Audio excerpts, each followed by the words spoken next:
Hello, hello, mamas. Welcome today.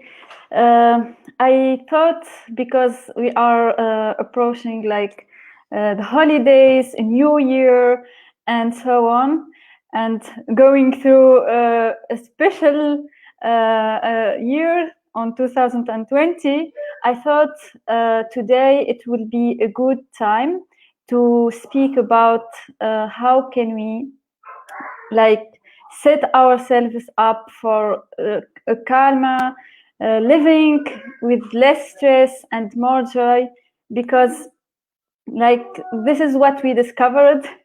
I discovered myself in 2020 that I have and I want to experience that joy more and less stress more, and really focus on having a calmer living among all of this, with more focus on ourselves.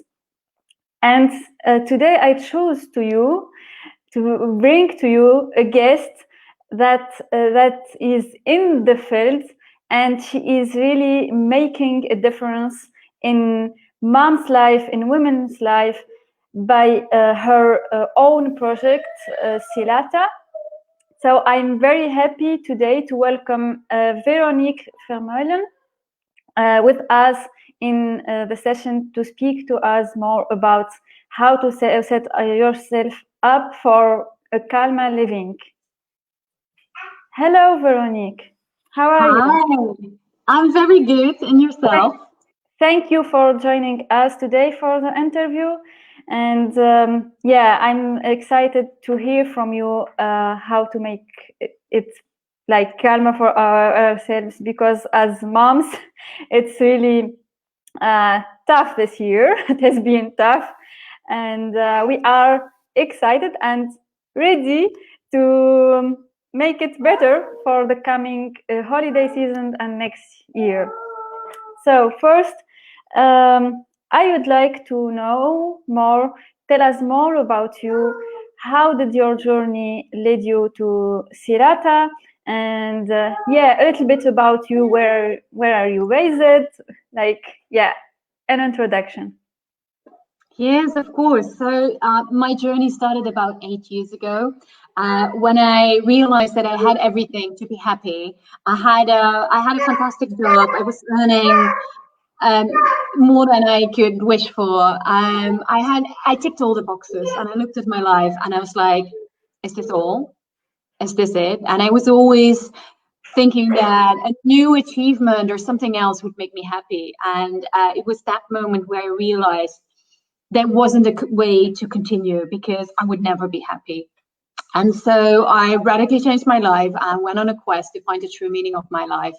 And that started in Nepal. So a friend of mine told me about meditation. This is 8 years ago. So meditation was kind of like this woo hippie thing. And I wasn't a hippie, so it was like, okay, let's see. I'm not sure, but I also felt I had nothing to lose. I was pretty at the down end of my life, and thinking, okay, so how am I now? Where am I going? I really wanted to massively change this. And exactly. So but I wasn't also, I think if I tell you I try to tell you in a short way, I went to Nepal, but it also shows that I was still in a very okay, let's try this, let's try that, because I didn't go to that meditation course. I actually went for a paragliding trip. I saw paragliders when I got to the place where the course would be, and with these paragliders, and I was like, oh my God, I'm so close to the Himalayas, let's go paragliding in the Himalayas. And so I canceled the course and went on this trip, which of course, looking back, is like, well, why did you do that? But I had no idea what meditation had no meaning for me. So it was easy for me to just change plans.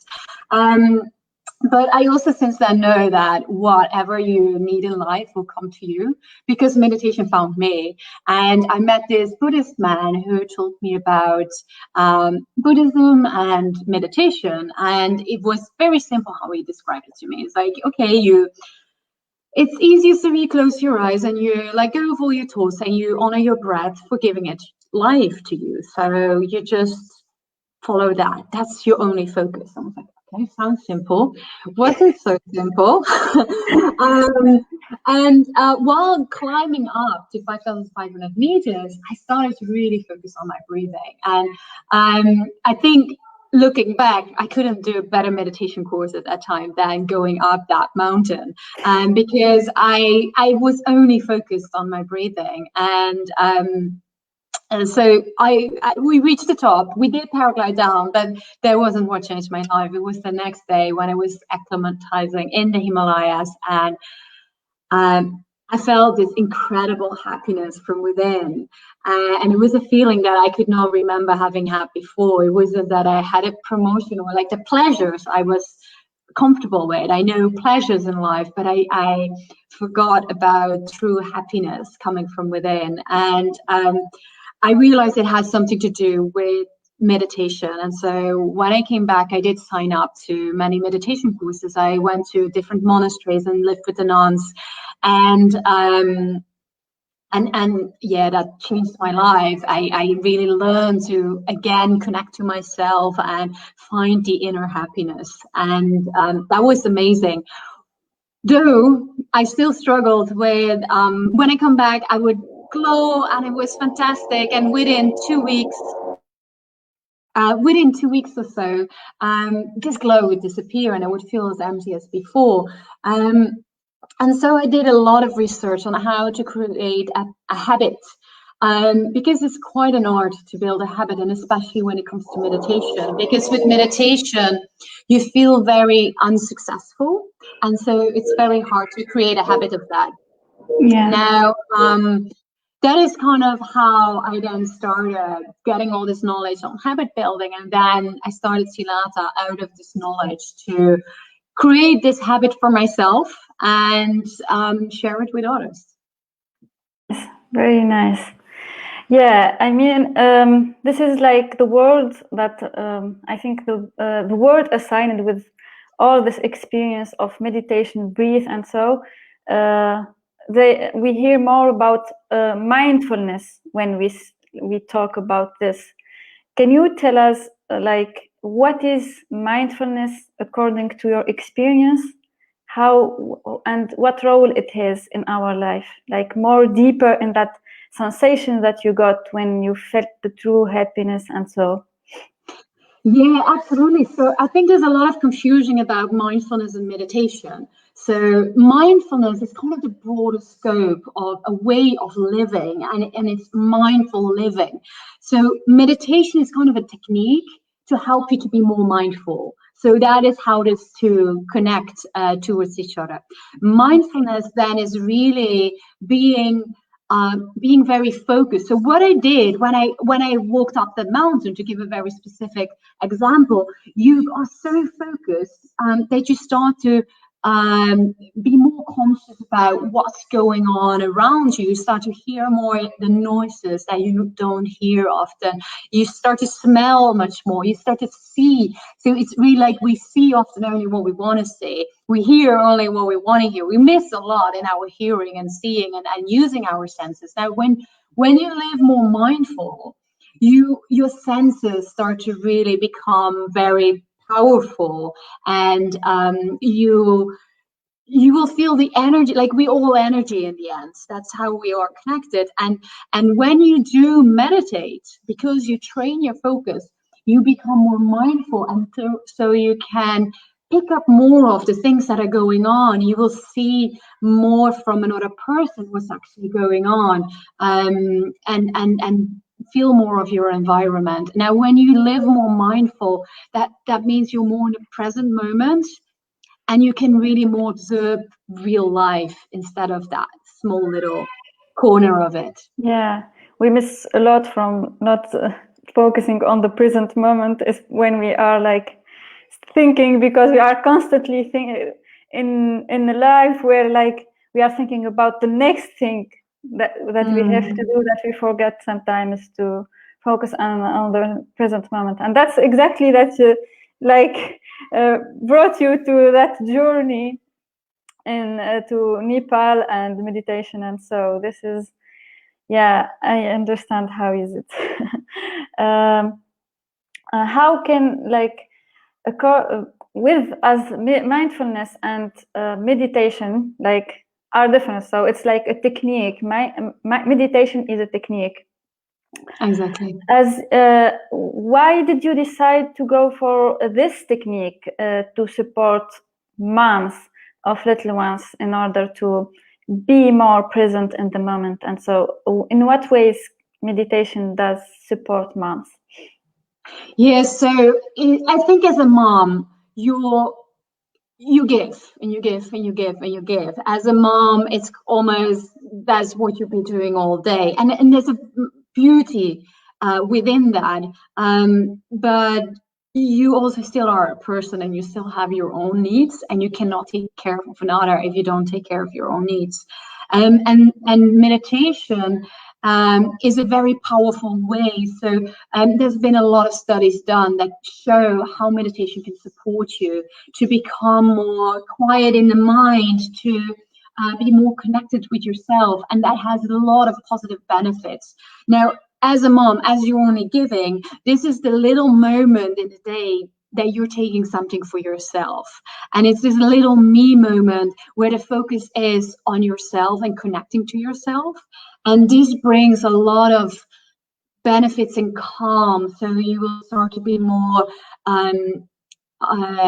because you be more in a present moment, you observe also the things that are there. You're less of a firefighter. If you step a little bit of a step back, and then you can approach the things in a different way, in a calmer way. And as you know, as all moms know, if you approach your kid in a calm manner, the kid is like kids are incredible. If you talk about mindfulness, kids are so much better to be mindful than we as adults. We kind of lose that on our journey.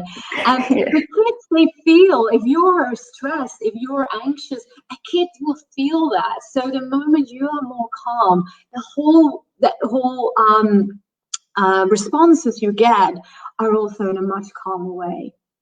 Yeah, thank you so much for connecting how this like with the child, because for me myself, when you tell me like it's good for me to be in the present, and so I mean I value it for myself, but when you mention that for the children also like really sense that, and I know that, but I mean I forget it so many times.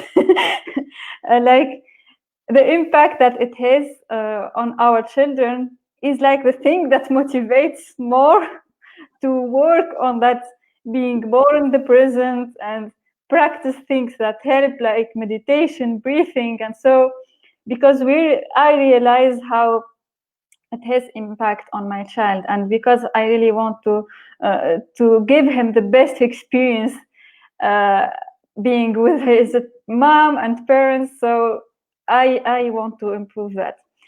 Thank you for sharing this like link between. Well, yeah, and it's maybe even makes it sometimes, because I think as a mom, you kind of put yourself on a like second rank, and it's hard to then take something for yourself. So I think it's really nice what you're saying is you will do it for your kids.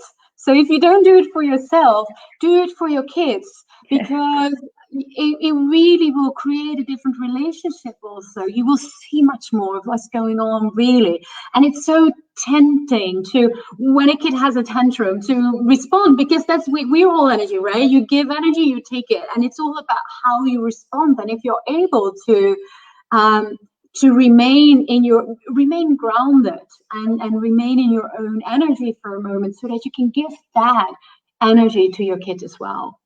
Yeah, exactly. Do you have like any of course any of the moms that experienced this meditation, and how it impacted their daily life, especially with their kids, or like if any story do you have from moms that use the Silatha app and your community? We started doing meditation challenges as well, so we get really the responses from the moms, like how it's impacting their lives. And I must say, I was really humbled about the comments that I read, because even after like 2-3 days, they felt so much calmer, and they felt so much more connected to themselves, and they felt they had the power, they felt more in control. Like, we can't control anything except our own response. And so, and I think as a mom, you often feel not in control because everything is around the kids, and or maybe partner and work. So you feel like it's all external and it's not in your own control. Now, when you start meditating, these moms feel more in control, because they are more grounded themselves, and it was really beautiful to read that, and also this me time moment, just having that few minutes. And it doesn't have to be very long. Like, we all think, oh, I need to sit for an hour, else it doesn't have an impact. No, even if you take 2 minutes, it's already having an impact. And that was also amazing to hear back from these women that joined us on the challenge. They were like, wow, it's because it's only 2 minutes, I make it. I do take the time. And it has I feel different afterwards. Yeah, I see. Thank you for sharing. It's like how the moms that did the challenge, is it like alone, or there was a group? And yeah, because I think when it's a group, there is a difference between yourself only and like you, and having someone and others to hold you accountable to that, creating that habit of doing it. Exactly. So we did both, and I noticed it's stronger when we do it in a group. Even though you do get, we all get already so many messages a day, and you do get a little bit more messages when it's in a group. We try to say, okay, don't message too much, but when someone really wants to share a feeling or a thought or an experience, they do, and it does, like, it becomes a community, and it's like a place where you're safe to talk about how you feel and the things that are actually going on in your life. And we miss a space like that. There's not so many places where you can share that, and I think it's important that the more places we create where women and moms can openly talk about what they experience, because as a mom, it's often expected you'll be happy and you have your kids and you love your kids, and yes, of course you love your kids, you love them like crazy, but that doesn't mean they sometimes drive you nuts. And it should be okay to share that and say, like, oh my god, I don't know what to do at the moment, they drive me nuts. And it can be because they are 2 years old, 6 years old, or 18 years old. It's like they do sometimes, like, get all of you, like, also things of you didn't even know you had them, and you were so ashamed, and you're like, oh my god, how can I yell to my kids? I love them so much. And when you know you're not alone, and when you know there's also other moms that go through the same, you feel less guilty, and you self-love is also so important. And self-love mainly is accepting yourself for who you are. And I would never say it's good to yell at your kids. I would want to say that, but we it are happens. humans. Yeah. We are human, Exactly. and to punish yourself for what you did is not fair, because you love your kids and you want to give them the best. And sometimes you just yell, and it's not good, but it's also really okay that it happened. Yeah, I think it also teaches them that, like, we are human, and we are not perfect, and they don't have to be perfect as well. So we just acknowledge, accept, and like strive to a calmer living and better like ways Exactly. to install that in our lives. Exactly. Yeah. And maybe also say to your child afterwards, like, I didn't want to yell at you. It wasn't, I'm not angry at you, but what you did just, like, I wish that you do that next time you don't do it. Or, like, you can say also sorry to your child for yelling, but then it's also over. It's like no more, then it's done. You don't need to feel guilty about it. Yeah, exactly. I experienced, like, I tried a little bit Silatha Meditation App. I saw how it has a different, like a special concept. And can you tell us a little bit more about the reason behind designing it that way, and also having that jewelry that you assign to the practice of meditation? Yes, I'm very happy to. So we developed it over time, and we also got support. I don't know if you know BJ Fogg. He is one of the world's leading experts on habit creation. He wrote, for example, Tiny Habits, the book. And so based on a lot of knowledge that is out there on habit creation, this is our method. And it starts with setting your intention. So do you want more self-love? Do you need more patience? Or what is it that you want? More energy? And then you choose an object that will be your reminder. So we do have specific jewelry pieces. So we have necklaces and bracelets that you can use. But you can use any object. So it doesn't have to be ours. It's not like, oh, you need to purchase this. This is only going to help, any object, because you're going to rewrite your brain. And how does that work? We have a meditation app that comes with it. And as you've seen, we start very small. So we start with 2-minute meditation, 3 minutes meditation, 4 minutes meditation. We slowly build that up. And the reason why it's so short is, one, it actually does fit in your day. You cannot say, I don't have 2 minutes. You can go to the bathroom. Like, everyone has 2 minutes. So there's no excuse. And you feel successful. Why is it so hard? What we see with all the other meditation apps, they lose 95% of their users within the first month. And that's because it's really hard to create a new habit of meditation. And that is because you feel not successful. And because women don't feel successful, you don't really want to repeat what you're not successful at. But it's like, you don't run a marathon tomorrow if you haven't trained. Like, so you build up your mind, like the quietness that you're training, the focus that you're training yourself to do. You build that up. And that's why we say, okay, start with 2 minutes. Then slowly build it up to 3 minutes, and go slowly. You will build it as a longer period of time. And then then also, and when it becomes a habit, you don't need to think about doing it, and you will create time to do your meditation. And then it becomes easier to say, oh, I have 15 minutes, or maybe I have 20 minutes. And you also get better in concentrating. And also there, it's really okay to be distracted all the time. We are all, like, you really, it's a training. And in the beginning, it's really hard. So don't be hard on yourself when you do not manage to get your thoughts out of your head.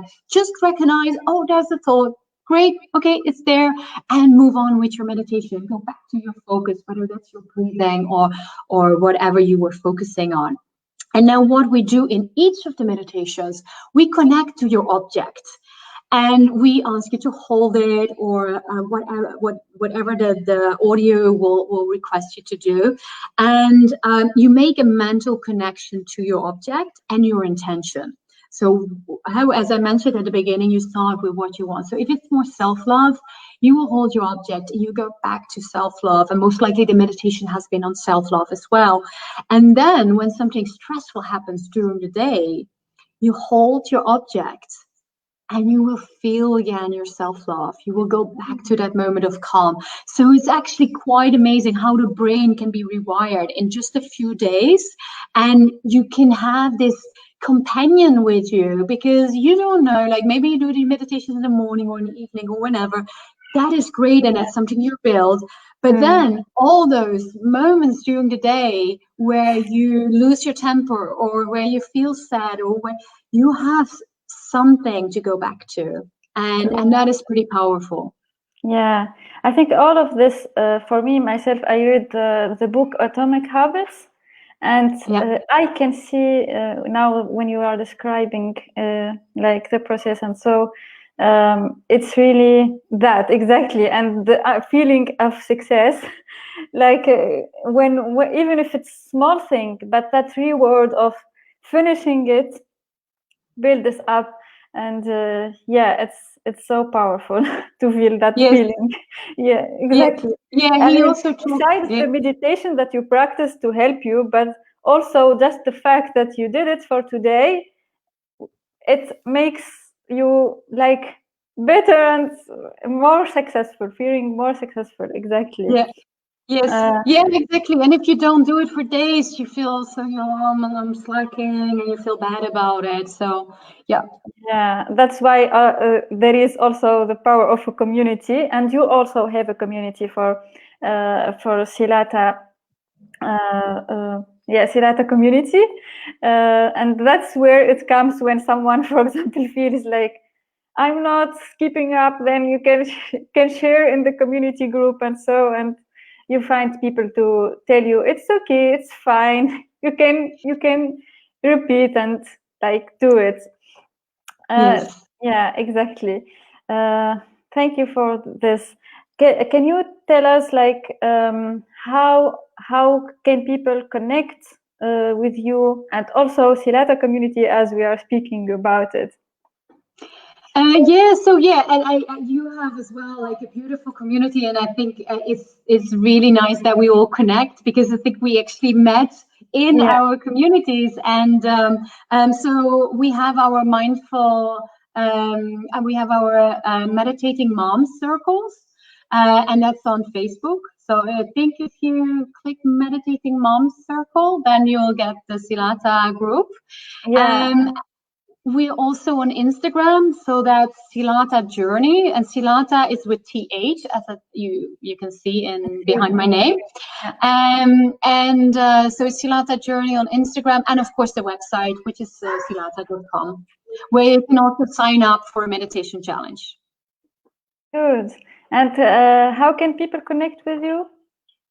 So with me personally, I mean, you can always, if you write in either Instagram or in a group, to speak with me. Like I'm not managing the pages, but I do read them regularly, and they will tell me when there's a message. Or on LinkedIn, you can find me as well. Thank you so much, Veronique. Do you have anything to share as last thing before finishing? No, thank you for inviting me here, and for the amazing things you're doing and keeping moms strong. And I think it's up to all of us. I think moms, unfortunately, because I think it should be more equal, but moms are still the ones who are actually raising the new people who are coming into this planet. And it's a hard job, and it's I think the hardest job in life, and we should give all support we can to moms. And so I'm happy with what you're doing, and so we all can support moms. Thank you so much.